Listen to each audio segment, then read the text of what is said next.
বন্ধুরা, আজ 25শে নভেম্বর 2025 এবং আজ মঙ্গলবার। চলে এলাম আজকের আবহাওয়ার আপডেট নিয়ে। জানাবো আমাদের বাংলা বা বেঙ্গল জোন, পশ্চিমবঙ্গ, বাংলাদেশ, ত্রিপুরা, আসামের তাপমাত্রা কীরকম থাকবে, বৃষ্টির সম্ভাবনা আছে কি না, আর সর্বোপরি এটাও আলোচনা করব ঘূর্ণিঝড় সিনিয়র এই মুহূর্তে আমরা কি দেখতে পাচ্ছি। ঘূর্ণিঝড় কি তৈরি হচ্ছে নাকি নিম্নচাপ হয়েই থেকে যাবে, সমস্তটা আপনাদের দেখাবো। দেখুন, ঘূর্ণাবর্ত কিন্তু তৈরি হওয়া শুরু হয়েছে, আপনারা দেখতে পাচ্ছেন।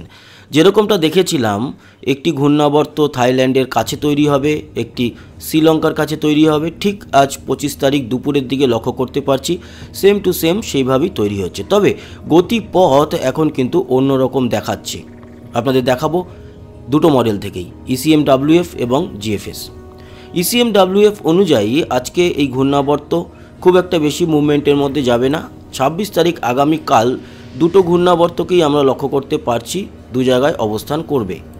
27 তারিখে কিন্তু একেবারে শ্রীলঙ্কার উপরেই থাকবে একটি ঘূর্ণাবর্ত এবং সেটিই বড় আকার ধারণ করবে। অন্য ঘূর্ণাবর্তটিকে দেখা যাচ্ছে সেটি সাগরেই আস্তে আস্তে করে মিলিয়ে যাবে। 28 তারিখে কিন্তু ঘূর্ণিঝড় তৈরি হওয়ার একেবারে পরিস্থিতি আমরা লক্ষ্য করতে পারছি দক্ষিণ ভারতের কাছে শ্রীলঙ্কার উত্তরে।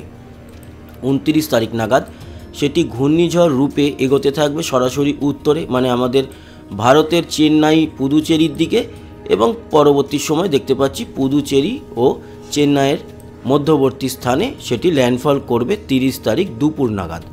এটি এখনও পর্যন্ত দেখা যাচ্ছে, কিন্তু এটাই যে শিওর হবে তার কোনো রকম গ্যারান্টি নেই। আগেই আপনারা শুনেছেন যে ঘূর্ণিঝড় তৈরি হলে বা ঘূর্ণাবর্ত তৈরি হওয়ার পর ঘূর্ণিঝড় যখন তৈরি হয় তখন বোঝা যায় সেটি কোন অঞ্চলের দিকে যেতে চলেছে। এখনও পর্যন্ত এটা আভাস আমরা পেলাম।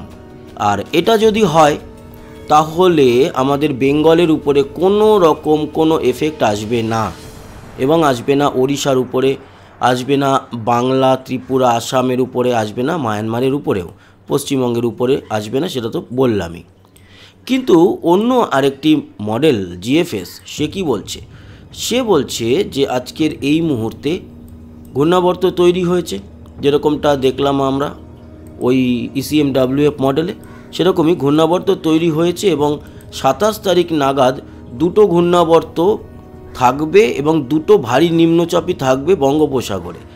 28 তারিখ নাগাদ একটি ঘূর্ণাবর্ত যাচ্ছে চেন্নাইয়ের দিকে, এবং 29 তারিখে দেখতে পাচ্ছি ঘূর্ণিঝড় তখনও হয়নি। 29-30 তারিখে দুটো ঘূর্ণাবর্তই বর্তমান থাকছে।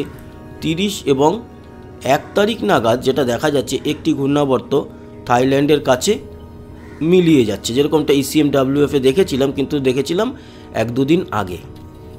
এদিকে অন্য ঘূর্ণাবর্তটি কিন্তু অবস্থানরত থাকবে এবং 2-3 তারিখ নাগাদ গিয়ে সেটি ঘূর্ণিঝড়ে রূপান্তরিত হবে।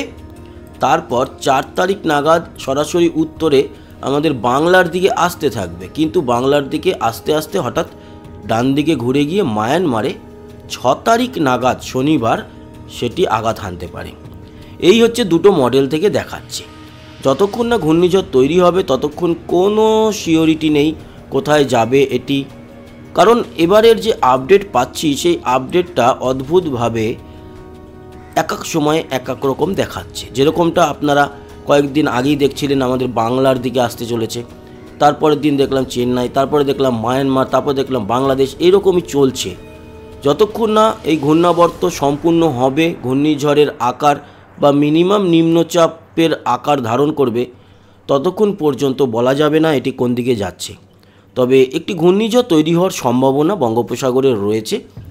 সেই ঘূর্ণিঝড় তৈরি হলে কোন দিকে আসবে তার আভাস আগে আমরা পেয়ে যাব। এখনও অবধি তার যে আভাস তাতে একটি মডেল বলছে চেন্নাইয়ের দিকে যাবে, একটি মডেল বলছে মায়ানমারের দিকে যাবে। এখন দেখা যাক, আমাদের অপেক্ষা করতে হবে। এ তো গেল ঘূর্ণিঝড় সিনিয়র সংক্রান্ত আপডেট।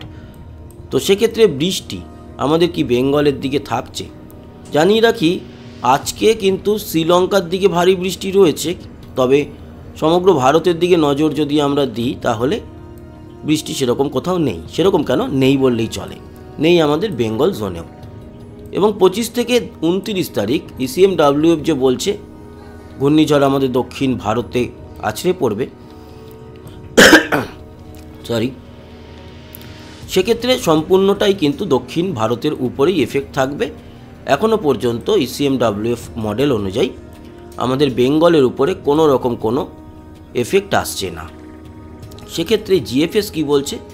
GFS বলছে বেঙ্গলের উপরে এফেক্ট আসছে না, কিন্তু ঘূর্ণিঝড় মায়ানমারের দিকে যাচ্ছে বলে কিছুটা বাংলাদেশের কক্সবাজার চট্টগ্রামের দিকে এফেক্ট পড়বে।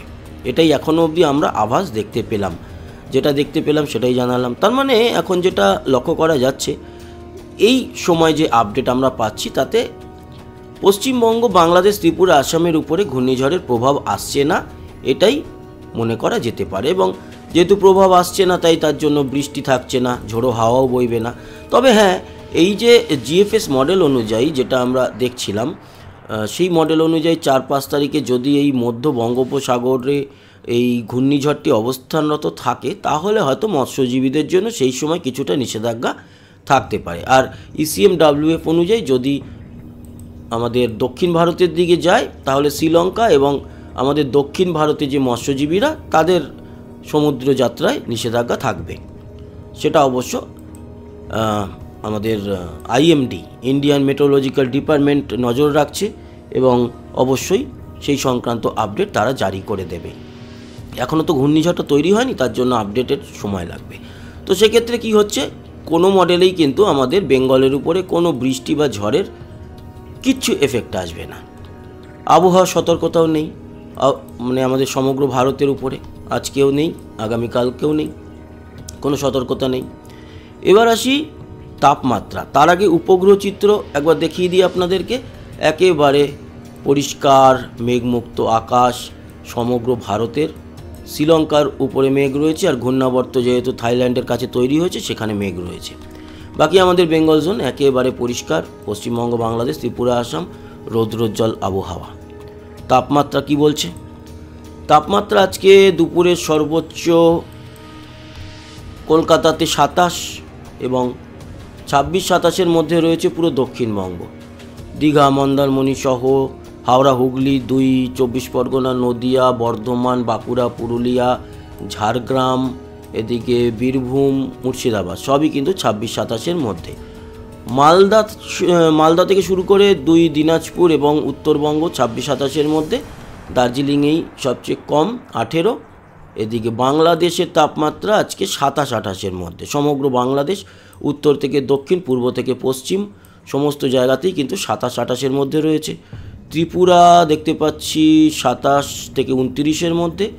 এদিকে শিলচর 28 এবং আসাম জুড়ে 26-27-এর মতো তাপমাত্রা এই মুহূর্তে রয়েছে। আগামীকাল ভোরবেলাতে সর্বনিম্ন তাপমাত্রা কতই থাকবে সেটা দেখে নিই। আগামীকাল সকালে 17 থাকবে কলকাতায়, বাকি বাঁকুড়া, পুরুলিয়া জাকিয়ে ঠান্ডাই বলা যেতে পারে, 12 চলে আসছে তাপমাত্রা। বাকি সিউড়ি, বীরভূম 14-15, বাঁকুড়া 14, এদিকে ঝাড়গ্রাম 14, খড়গপুর 15। পশ্চিমবঙ্গের দক্ষিণের জেলাগুলি 14-15, শুধুমাত্র কলকাতায় 17, আর একেবারে দক্ষিণের উপকূলে গঙ্গাসাগর, হলদিবাড়ি এগুলো 17 থেকে 20-এর মধ্যে। উত্তরবঙ্গে কিন্তু তাপমাত্রা মোটামুটি দক্ষিণের মতোই, মালদায় 15 এবং বাকি 15-16-র মতো থাকবে।